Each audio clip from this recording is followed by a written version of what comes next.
Hello, everybody. Welcome in. Welcome in. What a way to get the morning started here. As is always the case with these emergency pods, I'm still scrambling to pull stuff together. Megan will be joining me in just a few minutes. So I will save some of the fun for her. But we have talked about it this week, it being a possibility. It was something that I reported on last week, and I was even on Fox 31 last night here in Denver talking about it. The Avs have signed Brock Nelson, a 3-year extension, 7.5 AAV. A little rich for my blood in terms of the AAV, but hey, that's all right. We're going to talk through it. Ultimately, I think this is I was going to say a home run for the Avs. And obviously we got to see this play out just a little bit here before, that'll ultimately be what is the judge of this is what ends up happening down the road. But I think a great bit of business for the Avs here. You take care of such an important part of your lineup. And as I was talking about yesterday with the great folks, Mick Miller over at Fox 31, the Avs now get to go into the offseason and focus on the fringes of the roster. You're not talking about, 2C, a goaltender. What are we doing to fill it? Like, you've got Gabe Landeskog back. You've got some clarity on Val Nichushkin, and now you lock in Brock Nelson, who I think is going to fit so nicely in between those two players. We saw some glimpses of it in the playoffs. And I'm texting Megan back here so she knows to come jump in. We saw a glimpse of it in the playoffs, and as that first round wore on, and by the time we got to game 7, I felt like that second line was going to be a problem. Had the Avs, Megan needs about 5-10 minutes and she'll be jumping on. I'm just letting her know. No worries at all. We got it covered. But we talked about it that as we got near the end of that that first round, you saw the chemistry starting to form between Val Nichushkin, Brock Nelson, and Gabe Landeskog. I talked about it on the show. I was having a conversation with Corey Masisak from the Denver Post as we were watching Game 7 go on. And granted, it was when the Avs had the lead, and we were saying, hey, you get out of this. This second line looks like it's going to be an absolute problem for the Winnipeg Jets or whoever it is that the Avs run into next. And honestly, I'm happy that the Avs brought him back because I like to see folks be able to see things through. It felt like you didn't really get a chance to see through what all it really looked like with Brock Nelson. We've talked about it a lot, even this week on the podcast, that he played with the New York Islanders his entire career. That's a team that plays very one way. They like to do certain things. They like to play slow, very methodical, kind of sludge things through the neutral zone. And then he came here, and it's just a very different system in Colorado. And playing under Jared Bednar is different than playing under, I know it's Patrick Waugh now, but in the systems that the Islanders have had. And I think we saw an adjustment period, but he did the things that you want to see. He played well away from the puck. I know he was brought here to Colorado to be a point producer, a goal scorer. This is a guy who scored 30 goals in his career several times. Was again having another good offensive year. And that part didn't fully pan out. Let me actually get that pulled up in front of me. Like I said, I had a few different things pulled up here. It didn't fully, bear itself out maybe the way that folks were hoping it would. Brock Nelson to come here and be this big offensive, spark. Just 6 goals in 19 games for the Avs. No goals in the first round of the playoffs through the 7 games. But again, he showed up to Colorado with 20 goals to his name on the season, and really still with 20 more to go. A lot of folks thought that he could get back to that 30 goal mark. But in the seasons leading up to this, 34 goals last year, 36 the season before, 37 the season before that. So look, with a guy who has a track record like that, I understand the disappointment of, hey, we didn't see a lot of that bear itself out. even in his regular season time with the Avs, let alone the postseason time, where he didn't pick up anything through 7 games from a goal standpoint. But I thought you saw so many good things happening, him doing so many good things away from the puck. And like I said, as that series wore on and you got more comfortable with him next to Gabe Landeskog and Val Nichushkin, I thought that was a line that I sat there. And again, we talked about it on the show earlier this week, and I'm sure we'll get into it when Megan jumps on here in a second. But that's a line that, to me, I'm looking at you go into camp with that as your second unit. That's a shutdown line. That's a line that's going to cause a lot of problems. Look, we all know about how big Val Nichushkin is, and I'm telling you, he's even bigger up close. You know how big and heavy Gabe Landeskog plays, and yes, how Gabe Landeskog showed he's willing to play in the playoffs. Now, again, don't know if we necessarily get 82 games of Gabe Landeskog, but that's not here what we're talking about today. And now you add 6'4", 212 Brock Nelson in the middle of that for an entire season. I think that's a really, really intriguing second group. And now it kind of gives you the flexibility to take a couple different looks with what you do up top with Nathan McKinnon. I think the obvious one is you go Nathan McKinnon with Marty Netchis and Arturi Lehkonen, and you feel really, really good about the mix that you've got in your top 6. But and again, I'm going to wait on some of this stuff till Megan jumps in for us to talk a little bit more about it, about what some of the other options are. I've seen a couple people in the chat talking, who do they move? And I saw someone throw Marty Netch's name out there, which I do think is something you talk about. But really, I look at this right here. So right now, the Avs currently sit with the Brock Nelson deal on the books, with it counting, and with Gabe Landeskog's money back. You're currently sitting $1.2 million below the cap heading into next season. But with that said, the only players that you have unsigned from last year's roster up front, it's Jimmy Vesey, Jonathan Drouin, Yoel Kiviranta. On the back end, it's Eric Johnson, Tucker Poolman, who was here in Colorado on a LTIR stint, Ryan Lindgren, and Sam Malinsky. You got your goaltenders taken care of. So I look at this and say, okay, you need to get something done for Sam Malinsky. And I think it would be nice to see them bring Ryan Lindgren back. So there's a little bit of tweaking that likely has to happen. We've talked a lot about Miles Wood. I think Ross Colton could potentially be an option there. But where I'm going with all this, because we're here to talk about Brock Nelson, 7.5 AAV, that carries you through the 27-28 season for Brock Nelson. We were talking on the show earlier this week, and I said, hey, man, if you have to give him maybe, if you have to give Brock Nelson an extra year to get that AAV down closer to that, $6 million, $5 million range, that's where I'd maybe feel most comfortable. So this definitely comes in a little bit above what I was expecting, at least. But this still is a dollar amount that puts you in line that, look, you're done. You're set and forget down the middle for the next few years. We talked about it earlier this week. You're now potentially moving yourself into the territory where you say, hey, yeah, we're going to go out and we're going to look at guys like Jonathan Drouin. Oh my gosh. Well, Jonathan Drouin as well. I don't think the door is closed on that, especially after the year that he just had.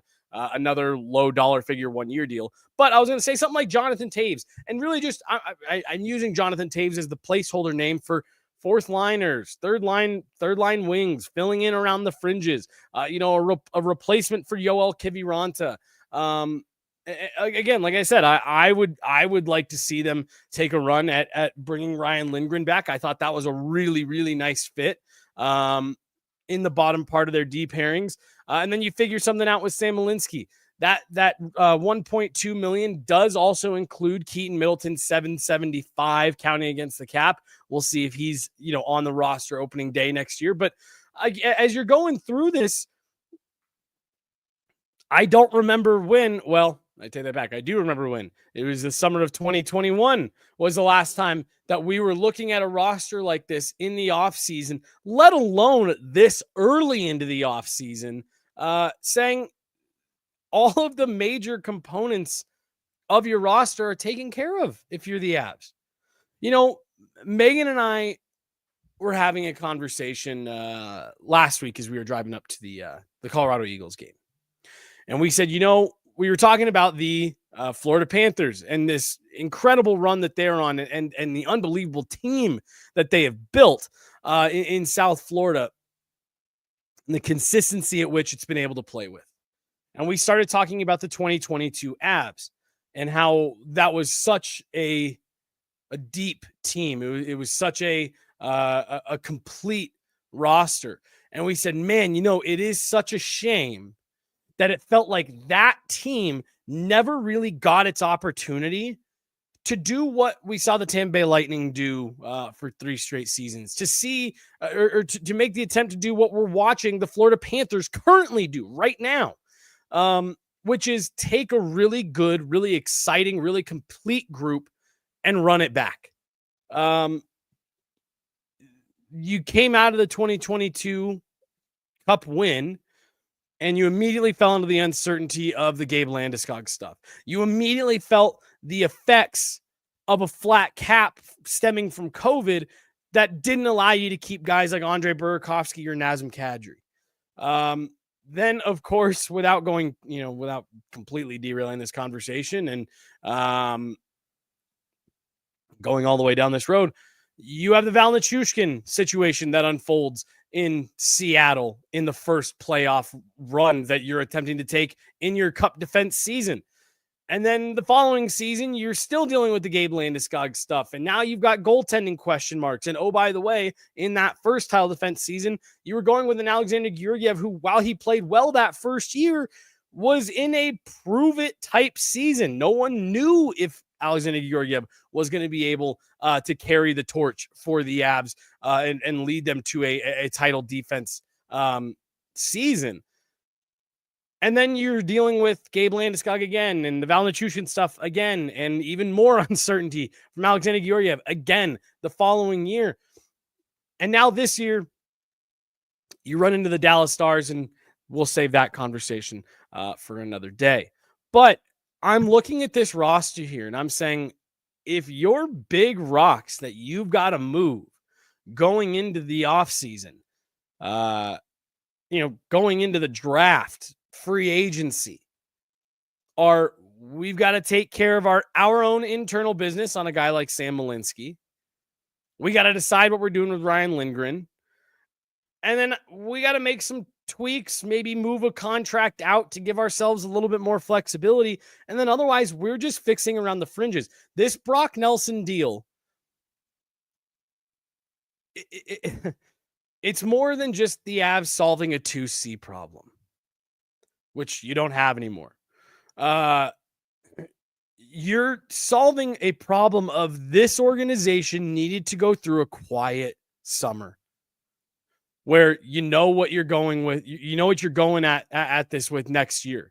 You don't have the large question marks surrounding Gabe Landeskog. I'm going to continue to temper the expectations on Gabe Landeskog going into next season, not necessarily from his ability to play standpoint, but from the availability. We could be looking at a load management type situation with Gabe Landeskog next year. So I don't want to get too carried away with that, but you've got a level of certainty. You know that Gabe Landeskog is going to be available to you to some extent next year.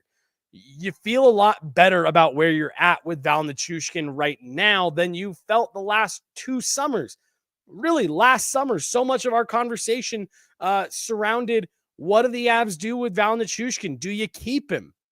Do you move him to get rid of the uncertainty? Not to mention last summer, we did also have the question mark of Mikko Rantanen's new contract. When are they going to get that done? Is this going to keep going on? Is it going to lead to Mikko Rantanen walking for nothing?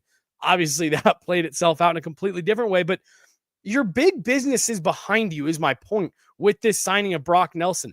Megan talked about it on the show earlier this week, saying going the Brock Nelson route is the safe bet. You know what you're going to get in Brock Nelson. It's a known quantity. And I think that with a full summer, after the taste of it that Brock Nelson was able to get playing with the Avs under Jared Bednar, and getting to go through what they went through in the postseason, I think you are going to see a version of Brock Nelson that's going to be a little bit more true to what we've seen during his time with the Islanders, where he was a force offensively, where he earned his way onto multiple Team USAs, including at the Four Nations tournament just this past year, because it was earlier this year, 2025. But I think that we're going to see a much closer version to that. I think you could start to see his comfortability, because I think that's going to be a lot of people's pushback on this signing. It's not going to be the term or the dollar amount. It's going to be that there's a large portion of the fan base that didn't like Brock Nelson's fit with the Avs. Saying he's too slow, doesn't play the right way, didn't finish enough, whatever the reason is. And again, I'm not even saying that isn't fair criticism, that he didn't live up to maybe what folks were expecting of him when the Avs traded, a large haul of assets for Brock Nelson, including their top prospect in Cal Ritchie, that a lot of people had said, hey, that's a guy that could be a future second line center for them. This is a move that indicates the Avs are not looking to gamble. The Avs thought, look, Joe Sakic told us. This is actually one of the things I wanted to talk about right off the top. Joe Sakic told us just a few weeks ago in the exit interviews after the Avs were eliminated by the Dallas Stars. He said, we thought we had the team. We thought we had the team that could do it. That had we survived Game 7, we felt confident that this group was going to get better and that the depth was going to shine through. And he said, if I could, and it was just up to me, I would run it back with the exact same roster. That's what I think of the team that we built here at the trade deadline, in the offseason, and leading up to these playoffs. That's how confident we felt. That I wish I could just run it back. That's what it looks like the Avs are doing. We've talked since the Avs were eliminated, saying, I think the Avs are going to go one of two ways here. You're either going to go the let's run it back as closely as we can route, or the let's be aggressive and really shake things up route. They're running it back. They're saying we believe in that group that we put together last year. And I think something Megan's probably going to jump on here in a minute. Oh my gosh, right as I was saying her name. Something that Megan's going to jump on and talk about, I'm sure in just a moment, is that scar tissue part of it that we have talked about, of going through the ups and downs, going through a brutal loss and seeing that together as a group. It would have just felt like such a shame for Brock Nelson to go through that with this group, and then to see him walk somewhere else and not carry that scar tissue forward. Megan, give me a thumbs up when you're ready, and I'll bring you in. Oh my gosh, she's ready. Oh, Megan, I'm assuming you did what I did and kind of scramble to start getting ready, because what do you mean? Suddenly, I just wake up in a crop top. It's so normal. Megan, I've kind of just been setting the table for it a little bit, because I know that you and I have talked about this all week. So this was something that was definitely on our radar, that we knew was possible. We've had conversations about it on the pod, off the pod. I guess let me just start with what are your first thing in the morning thoughts on the Avs getting this deal done? Definitely a higher AAV than what you and I had discussed earlier in the week. Well, hilariously, when we discussed it, right, I had the floor and the ceiling, and I had my ceiling at 7.5. I said he can probably command 7 to 7.5 from another team, but that would be a bit rich for what I'd like to see the Avs pay. And similarly, we were talking about term, and we're like 1 to 3 years, and no more than that. And so it's funny that it came in on the high end of both of those things. Yep. Though 3 years doesn't raise my eyebrow at all. I actually prefer, if it's going to be a little bit rich in AAV, you get the 3 years out of it, a little bit of runway, because something that I was thinking about while I was getting ready, I woke up like this, is When you were getting ready at 5 a.m. Right. I know. When I think about the cap going up, it felt like a change that didn't really affect the Avs going into this next year, especially with respect to the way in which Mikko Rantanen's contract talks unraveled, right? It just felt like even though the Avs front office knew that the cap was going to go up and probably had a better idea than anybody by how much, they were still trying to perform roster gymnastics for the years to come. You know, there's a Cale Makar extension that's going to be on the horizon any day now. And Landeskog's contract's now going back onto the books. And I think they had to have an idea that they were ramping up for that a little bit too around the deadline. And so with Brock Nelson, that 7.5 probably is a bit outdated. Like in this new market going forward with the cap increase, the demand for a centerman is high. And we're looking at teams like Toronto talking about trying to find their own 2C and moving on from Tavares. And I remember that put into perspective just how difficult a position this is to find and how finding good people for it is so hard to find. And so the new market value for a second line centerman probably went up more than I was giving it credit for, is where I'm going with this. And so 7.5 being kind of that ceiling, that threshold for me, maybe I wasn't even giving the ceiling enough respect that it deserves with the difficulty to fill this position. I understand that Brock Nelson didn't wow people the way that the Avs probably would have hoped to when they took a big swing at the deadline and bringing him in. But I just look at the gamble at this position for every team in the league. It's so difficult to fill. And I look at teams like Edmonton, who obviously have probably the best, 1-2 punch down the middle in the league, and where they've sacrificed other areas of their lineup that they're still trying to get right. Like it's taken them years to bolster up their back end, and they're still taking a gamble on goaltending. And so I look at how the Avs have just sort of solidified their goaltending, and they've had their back end solidified with Makar and Taves, that this has been the area of the lineup that's kind of the last order of business, but it's obviously an important one.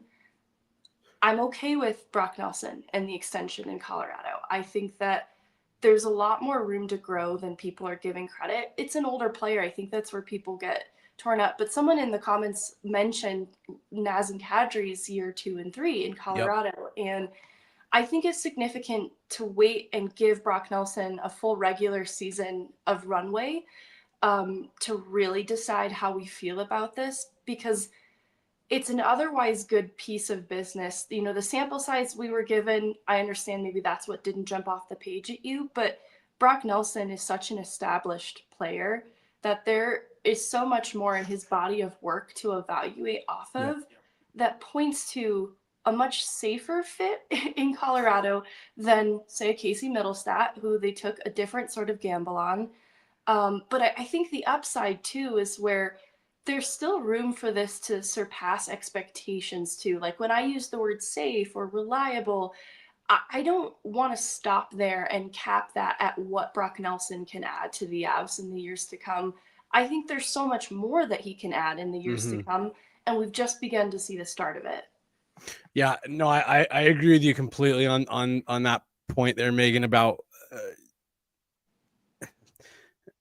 I talked about this a little bit earlier. Like he played in one system for his entire career, and to come over into a culture and a system that I'm sure was very different from what he dealt with, what he played in Long Island, to come here and have the and again, struggles even feels a little unfair. I mean, he had 17 points in 26 games between regular season and playoffs in his time with the Avs. I just look at that and say, yeah, I think this is a player that got a little bit of a taste, is now going to get a full off season. He's going to get a full training camp.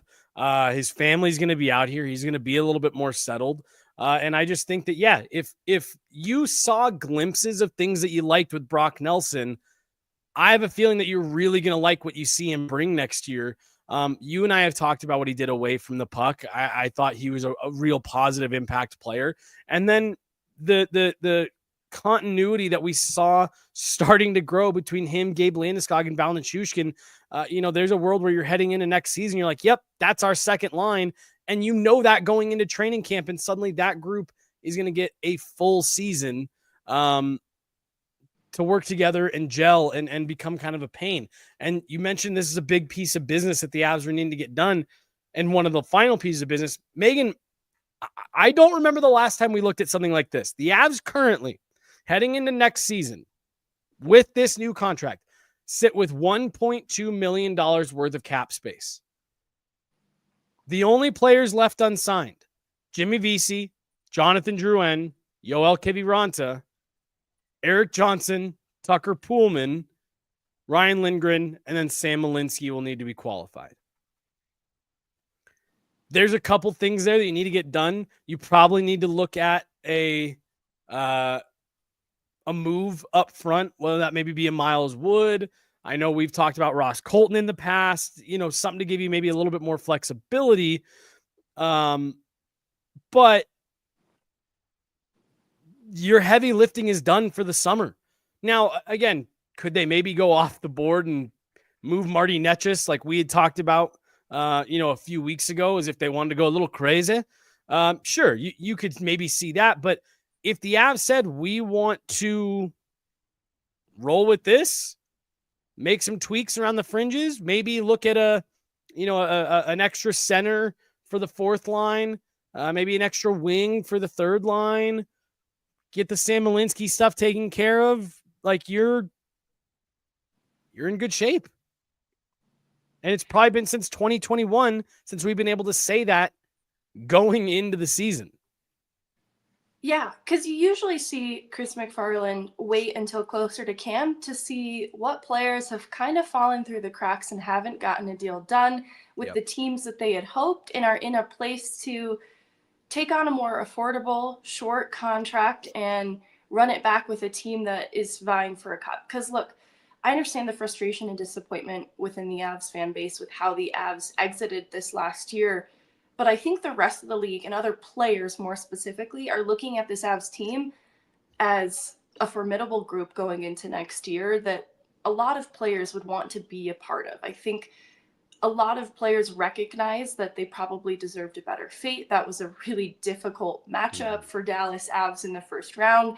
I think that commands a lot of respect in the eyes of players that might find themselves still free agents close to the start of training camp and would have interest then in joining the Avs in this quest for a cup that I know it's felt tough with, first round exits the last couple of years, but I think this team is so much closer to making a serious run for a cup than maybe they get credit for. Just there've been difficult circumstances within each playoff run, whether it be the loss of Val Nichushkin or going back to that Seattle series, losing Andrew Cogliano, Cale Makar gets suspended briefly. Like, you could go playoff series by playoff series, and there's just kind of funky circumstances. This is probably the first glimpse then at a playoff series where there wasn't super weird circumstance, other than maybe Gabriel Landeskog making his return in game 3, where you wonder, what if he'd returned in game 2? Would that have been more helpful? Things like that. That's the weirdest it gets, really. And so I think other players would have a lot of interest in joining Colorado. And so I don't think this is the last piece of business for Colorado, because this top 6 relies on Jonathan Drouin agreeing to another team-friendly contract. And I think there's a reasonable argument to be made that after the year that he had and the time that he missed, that's still on the table. But it will be an important question to be answered to resolve the rest of that top 6 picture, because it's close to being complete. And honestly, Gabriel Landeskog being a part of it really does change the complexion of this team for the regular season next year. Yeah, I mean, you're kind of into the territory here, Megan, where like you're into your like luxuries. Like, again, you got to get Sam Malinsky done. That's the one that, I mean, he's RFA status. You have to get something done there. But everything else, it's like, okay, do we want to make a move to find a way to bring Ryan Lindgren back? cool. Do we want to float a team friendly deal, a 1-by-1, something like that to Jonathan Drouin, to keep him around to help bolster the top 9 and fill in on the top 6 when we've got injuries? Again, I saw someone say that apparently there was more Marty Netch's chat today on the Real Kipper and Bourne show and stuff like that. So I don't know. Okay, do you get into that room and do you dangle him out there and see what you can bring back? And maybe that's where you take a swing on maybe a younger player or something like that. Not Marco Rossi, but like in that same vein of like younger player who's maybe not in a great situation. Okay, sure. But that's all stuff where it's like, you can do that if you want to. Otherwise, you're probably in a pretty good spot. And I just don't remember, or like I said, I guess I do. It was the summer of 2021, the last time we looked at a roster and said, yeah, this is pretty much ready to go to start trying to put together a run for a Stanley Cup here, starting on day one. It's felt like each of the last 2-3 seasons, Megan, we've had to go into it going, well, yeah, you can get a good team put together if Alex Newhook turns into a 2C, if Alexander Georgiev can bounce back, if Casey Middlestat can take the next step. There's been all these caveats where you've also had to say, well, shit, they may need to go out and really address this at some point via trade in season. This looks like a team that any summer drama is going to be because C-Mac likes the drama and he just wants to chase it. You know what I mean? Like there's no big things that you got to take care of here. No, I think the second kind of priority that emerged for me is a winger for the third line. And it goes back to kind of what Ross Colton had said when he reached that stretch later in the season where he was struggling to produce. And he was kind of candid, though still very polite about the fact that he was playing with less offensive-minded players compared to when he had a top 6 role earlier in the year, and he was having a lot of success there. It's easy to understand why that might be, but Charlie Coyle is a player they paid a premium to get for that third line. And so obviously the Ross Colton injury also didn't give us a full look at what this third line really could be in the playoffs. So, I said there wasn't any funny business. We'll say that's minorly funny business in these playoffs. Not having Ross Colton, it is something that matters. I don't think it's funny business. Minor funny business. It doesn't change the series, in my opinion. I don't think it changes the outcome of the series. But it's still worth noting that, all right, this third line left a lot to be desired. You paid a premium for Charlie Coyle. You're also kind of paying a premium for Ross Colton to be a third line player. So let's not set them up with a Joel Kiviranta. Full respect to Joel Kiviranta. He is so versatile in what he is, but I want to see a player that isn't just a neutral impact, but rather a positive impact to what that line can be. And then I'm feeling really good about this forward group setup because I still love what that fourth line was.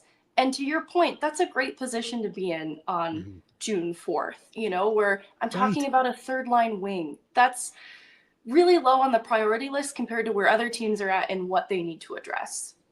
And I mean, like, honestly, not to make this about the Dallas Stars, but like you look at Dallas, the team that just eliminated the Avs, you go to their Puckpedia site, it's a much more grim picture. There's a lot more business that needs to be done with a really small amount of budget.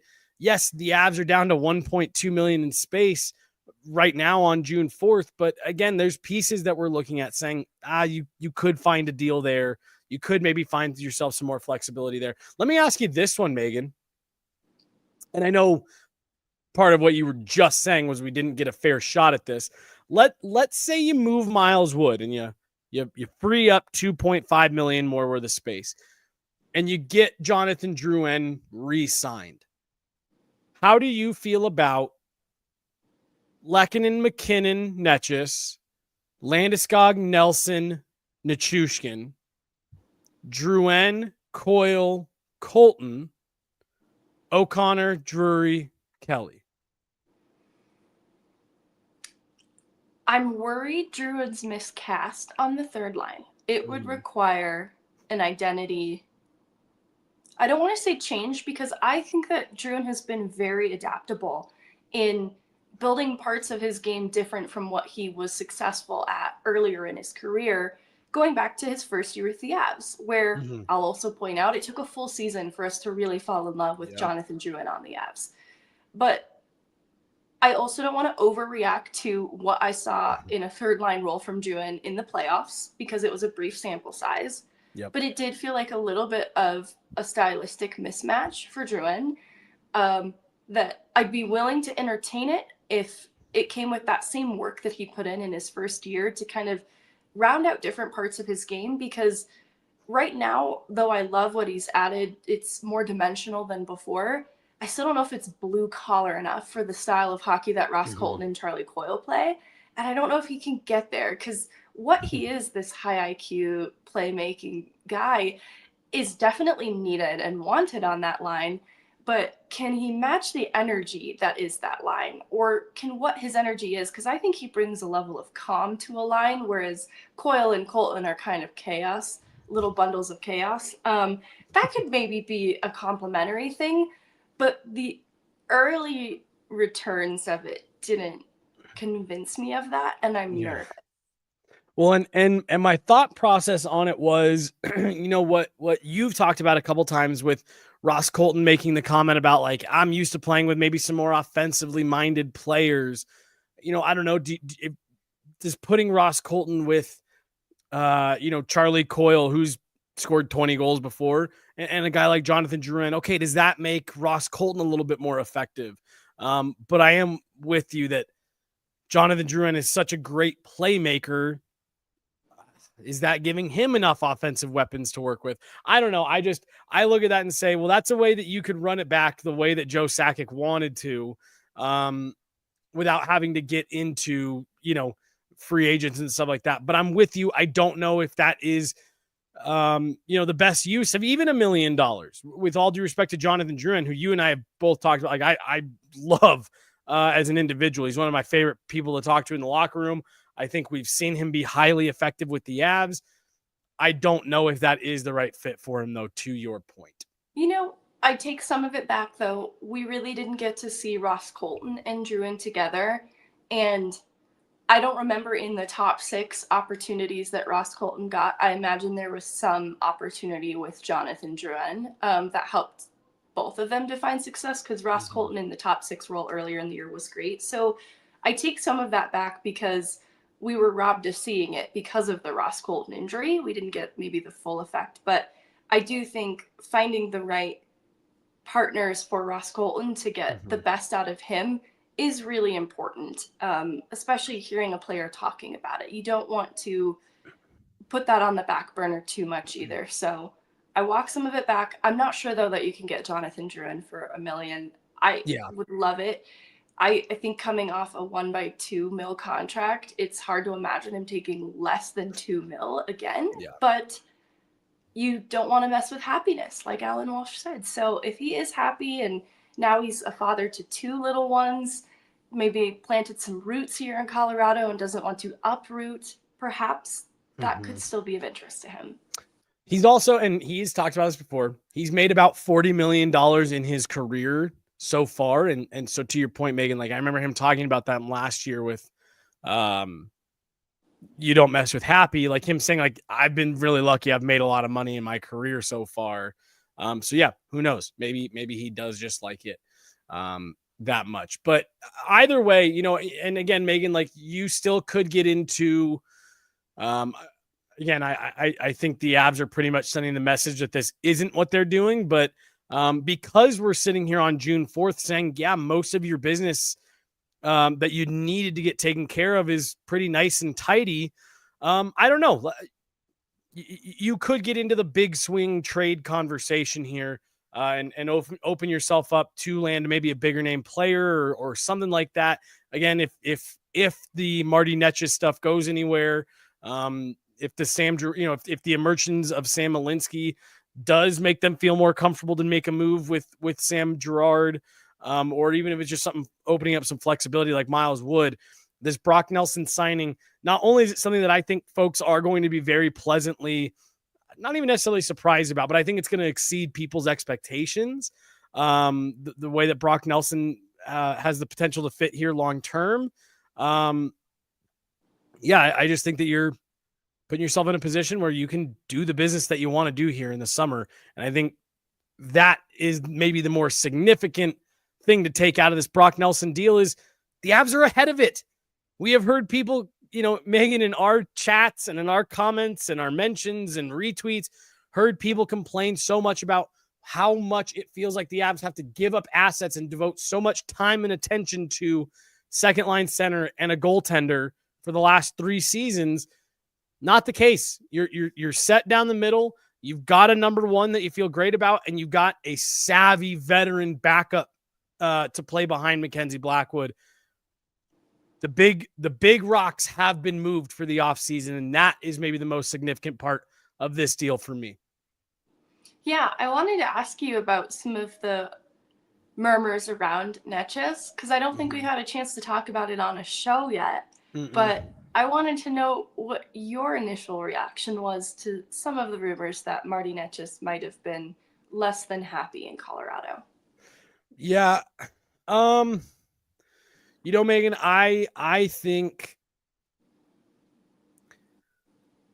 we talked earlier in the week about the story that came out of Florida with Nate Schmidt getting back to the bench and getting a bit of a talking to from Alexander Barkov and Matthew Tkachuk.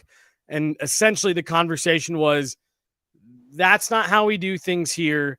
This is how we do things here. And if you're not on board with that, I don't know how well you're going to fit in.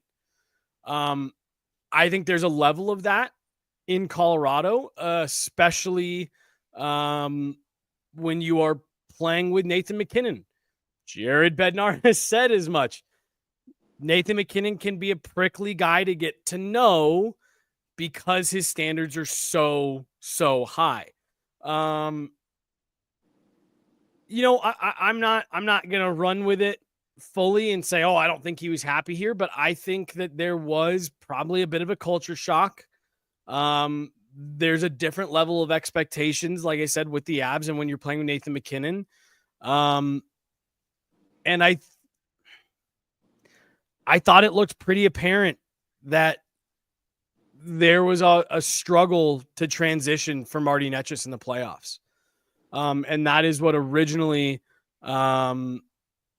led to you and I saying, I don't know, do you maybe look at shopping this guy around to see what you can't, get back for him in the summer if you don't think he's going to fit?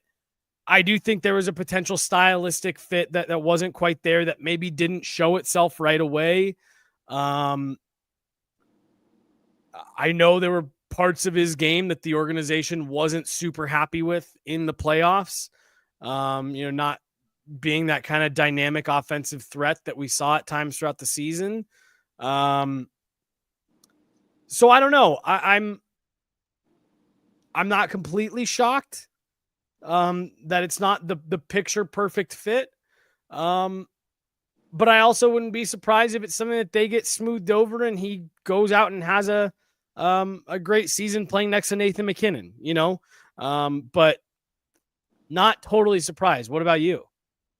My initial reaction was that it's purely an outside observation. Like, it's not informed by anything that Marty Necas has actually said to anybody, and that you could look at some of the struggles he had in the playoffs and you could speculate, maybe this hasn't been a great fit for Marty Necas. And there was some frustration from him. But the way that I read this situation, being someone up close interviewing Marty Necas, being in that room, being around him, I absolutely detected frustration with himself. And I did not get the sense that he was unhappy on this team, but rather wanting to be more of an impact and a difference maker, and frustrated that he wasn't able to. And I also have a lot of respect for the ways in which he struggled in the playoffs. I know that sounds like a silly thing to say, but what I mean is the way in which he struggled, I've talked about it before, seemed like a player who had received messaging about what he needed to be if he wanted to play Avalanche playoff hockey. And that was going to be a player that completed his hits and played a little bit heavier, a little bit more physical.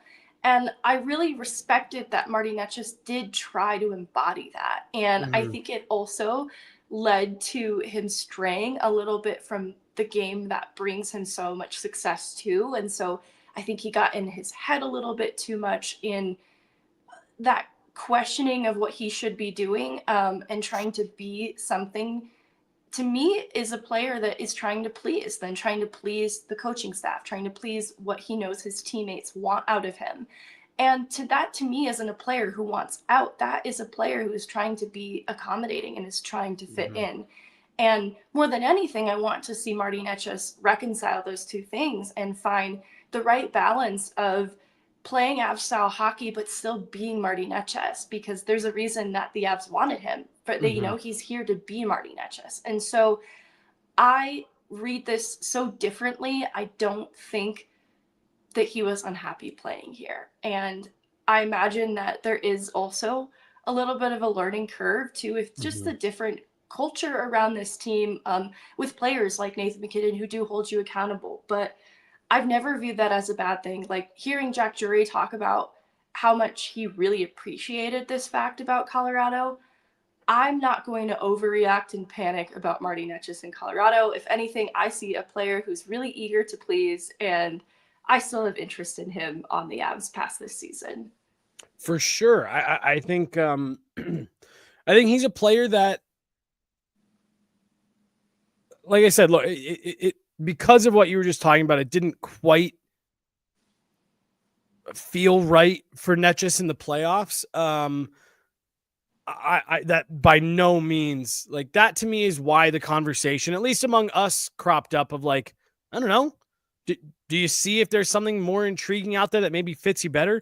But I'm with you. I think in the same way, what we were just talking about with Brock Nelson, like there was so much of that trade, the focus was on Mikko Rantanen and how it affected, which understandably so, and like how it affected him and how that was tough for him. Marty Netchus is also a player that played in Carolina for, a long time.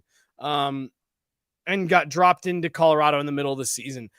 In the same way that we were talking about with Brock Nelson, like, hey, full summer, full training camp, now having expectations, knowing what to expect. I think the same thing for Marty Netchus. I think there's a great chance that he comes into next season and has an outstanding year riding shotgun next to Nathan MacKinnon and, earns his contract extension and all that. But, I wasn't fully surprised to see other folks starting to pick up his name and have it float around out there. But I'm with you, Megan. I definitely have interest in this player beyond what we just saw, because I did think that we saw several stretches and flashes where he was a real difference maker in the way that at times, not in the playoffs, the way that he helped reshape and change the look of that power play. I think it's something that they're going to lean into and dig in on a little bit heading into next year, assuming Marty Netchus is still around. But Megan, what other thoughts do you have on Brock Nelson, or just the way that this kind of impacts the Avs the rest of the summer, or just the rest of the roster? Yeah, I know Landeskog could put on his Instagram just a nice message about the number of days it took him to get back. I think it was 10:32, and just his excitement for what's to come. And coupled with the Brock Nelson extension and what we saw that line, the early results of it in the playoffs, I have a lot of excitement about what a Landeskog Nelson second line with a Val Nichushkin could look like for the Avs with a full season of runway to do it. And I know I didn't talk about this on this pod specifically, but heard you talking about it at the top. I think it'll be so important for Brock to get more emotionally invested in this team, to have some certainty now, 3 years in Colorado. He can start planting real roots. He has clarity on his family and can get them settled properly and start the season in his own home. I think that's going to make a huge difference for him to start then getting emotionally invested. And I don't want to suggest that he wasn't, but losing with a team too, we talked about how that's necessary to form scar tissue. I have to imagine that also left this unfinished business aspect for Brock Nelson personally, that he came into this group and you heard everyone around the locker room talking about how they felt they really had something special going into the playoffs with the group that had assembled. And I have to imagine Brock Nelson felt that too. And and then was left wanting more, like unfinished business with this group specifically, especially because of that special sentiment around the room, that I'm excited to see then with a year to really forge that brotherhood that I talked about. I think it's going to make significant difference come playoffs next year. Yeah. And then two things for me. One is, and it's being talked about in the chat right now, face-offs. Brock Nelson, you locked up a good face-off guy here for the Avs. You got Gabe Landeskog back, who's good on the draw. Nathan McKinnon has been improving this last season in the face-off dot, and now you've got Brock Nelson, Charlie Coyle to throw in there as well. Ooh, and then there was one thing that you just said at the end that sparked a thought for me about Nelson with this group, and it fell out of my brain because I got so excited about face-offs. I got so excited about face-offs. I don't think it's a small detail. As the numbers rolled in for the final 10 game segments following the trade deadline, there were so many metrics that the team improved on, and you could source it back to them getting stronger down the middle. And so, yes, that's about winning face-offs, but it's also just what each of those players does away from the puck. It's Coyle, it's Drury, it's also Brock Nelson. And we talked about it already. I think it's an understated part of Brock Nelson's game that he's a really responsible two-way player. And I think that you don't want to... There's a better expression than throw the baby out with the bathwater, but I know the playoff results have influenced a lot of perspective on Brock Nelson, but you look at the regular season numbers and maybe the production didn't jump off the page coming out of the regular season, but defensively in the possession numbers just continue to excel for this team that's already a possession team, but just fewer mistakes, fewer chances allowed. And I really directly source that back to getting stronger down the middle, and Brock Nelson kind of heading that up from the top with Nathan McKinnon, of course, sort of leading the way. Well, and I remember what it was, because you were just talking about having a chance for him to come back and run it back again with this group. And I know, look, the trade happened. It doesn't matter. Whatever the Avs did next, it does help. It doesn't, I'm not going to use the word help. To bring Brock Nelson back for multiple years as your second line center, well, suddenly the cost that you paid feels a little bit more appropriate. When the Avs made that deal and you include Cal Ritchie and draft picks and all that, it's like, man, that is rich for a rental. It's not a rental anymore. This is a player who is going to be back with the organization for the next 3 years, helping them in pursuit of a Stanley Cup. And if you win a cup in any of the next 3 years with Brock Nelson as your 2C, you go, yeah, all right, we were right to do that. That was the right move. So again, I'm not going to use the word help. You talked about it earlier in the week of it's sunk cost fallacy. You can't chase it now. But hey, suddenly the price that you paid feels a little bit more appropriate for a 2C for multiple season. I think that's going to do it for this morning, Megan. A hot start to the day. For sure, but the Avs do get it done. Brock Nelson, 3 years, $7.5 million per year. The Avs have their 2C problem solved, as well as their goaltending problem solved. Megan, any final thoughts? No, I like it, and I think I'll love it in a year's time from now. Or this is going to make for a really great clip later on. Next summer. Perfect. Yeah. I'm with you. I like it. I think there's a good bit of business at the end of the day. And we're potentially heading towards a quiet off season, Megan. She is Megan Angley. I'm Jesse Montano. The Avs get it done. Brock Nelson staying with the Avs for 3 more years. Thank you guys for jumping on this morning. Crazy start to the day. No, go have a great Wednesday. Have a good one, everybody. Bye.